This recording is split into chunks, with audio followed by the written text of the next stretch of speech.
Friends informative Odisha YouTube channel को स्वागत। ओडिशा रे VLW और VAW रे नियुक्ति आसी जाइछि।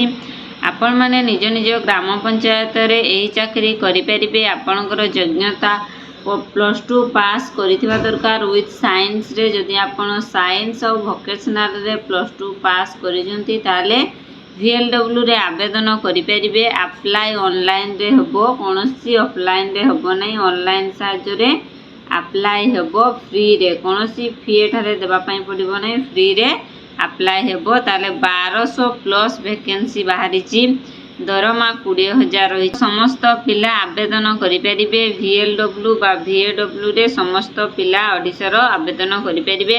समस्त इनफॉरमेशन जानिबा पई वीडियोटी को शेष पर्यंत देखंतु। जदि चैनल ले नुआ आसीचंती चैनल को सब्सक्राइब करि दियंतु और पाखरे थिबा नोटिफिकेशन बेल को क्लिक कर दियंतु। आसंतु जानबा पूरा डिटेल्स विषय रे ओडिसा रे बारता VLW और VAW रो नियुक्ति विषय रे। ओडिशा VLW रिक्रूटमेंट 2024 रो फुल डिटेल्स विषय रे जानिबा। ताले organization name Odisha subordinate staff selection commission OSSSC।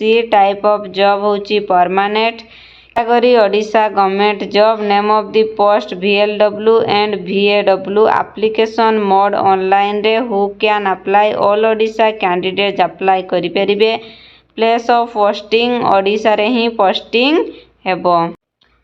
Gender both male and female उभय महिला और पुरुष एठारे आवेदन करि परिबे। ओडिशा VLW रिक्रूटमेंट 2024 रो एलिजिबिलिटी क्रिएटेड। ताले एजुकेशनल क्वालिफिकेशन कोन, एजुकेशन केते पढ़िथिले आपण एठारे आवेदन करि परिबे। Candidate must have passed +2 science और +2 vocational course agriculture related subject. जदि +2 साइंस अछि और +2 वोकेशनल अछि ताले आपण एठारे आवेदन करि परिबे। ताले vacancy details total 1200 plus post अछि। वैकेंसी टोटल अछि 1200 रु अधिक पोस्ट बाहरिची।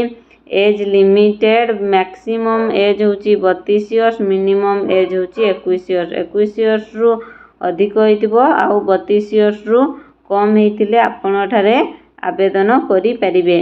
ताले एज रिलैक्सेशन मध्ये रहिची। ओबीसी पई 3 वर्ष रो, ST/SC पई 5 वर्ष, PWD 5 वर्ष, एक्स सर्विसेसमैन पई 5 वर्ष, PWD प्लस ST/SC पई 15 वर्ष एज रिलैक्सेशन रहिची। ताले VLW रो सैलरी अछि 5,200 रु स्टार्टिंग 20,000 पर मंथ।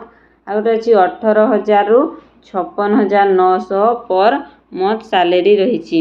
VLW रे अप्लाई करबा पई एप्लीकेशन फी केते रहइबो? एठारे एप्लीकेशन फी कोनोसी नाही, आपण माने फ्री रे आवेदन करि परिबे। फी कोनोसी भी एठारे पड़िबो नाही। जो कोनोसी भी कैंडिडेट जो ST/SC हो किंबा PW हो किंबा OBC हो काहारी मध्ये फी पड़िबो नाही। एठारे ओडिशा VLW रिक्रूटमेंट 2024 रो इंपोर्टेंट डॉक्यूमेंट सब कोन कोन आसंतु जानिबा। ताले ऑल एजुकेशनल सर्टिफिकेट, आपनकर जे कोनोसी भी एजुकेशनल सर्टिफिकेट अछि सर्टिफिकेट देई परिबे।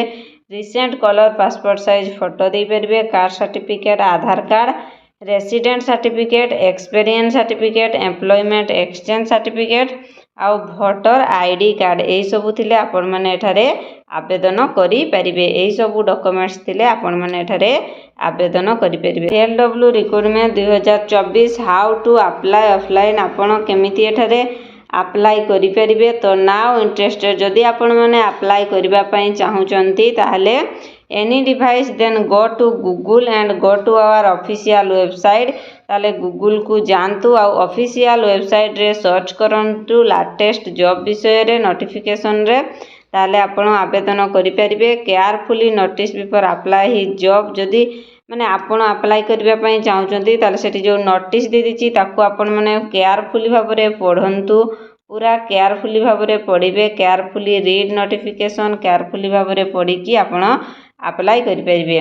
Then which details required please enter. When registration form the candidate must have not a required documents. तापरे सेटारे आपण डॉक्यूमेंट अपलोड करिबे। Upload recent passport size photo आउ सिग्नेचर अपलोड करिबे। एही परि भाबरे आपण माने सेठारे आवेदन करि परिबे। ଏହିପରି ଜବ୍ ଇନଫର୍ମେସନ୍ ଜାଣିବା ପାଇଁ ଚ୍ୟାନେଲକୁ ସବସ୍କ୍ରାଇବ୍ କରନ୍ତୁ ଓ ପାଖରେ ଥିବା ନୋଟିଫିକେସନ୍ ବେଲକୁ କ୍ଲିକ୍ କରିଦିଅନ୍ତୁ ଏବଂ ନିଜର ଫ୍ରେଣ୍ଡ ସାଙ୍ଗସାଥିମାନଙ୍କୁ ସେୟାର କରନ୍ତୁ, ସେମାନେ ବି ଜବ୍ ବିଷୟରେ ଜାଣିପାରିବେ।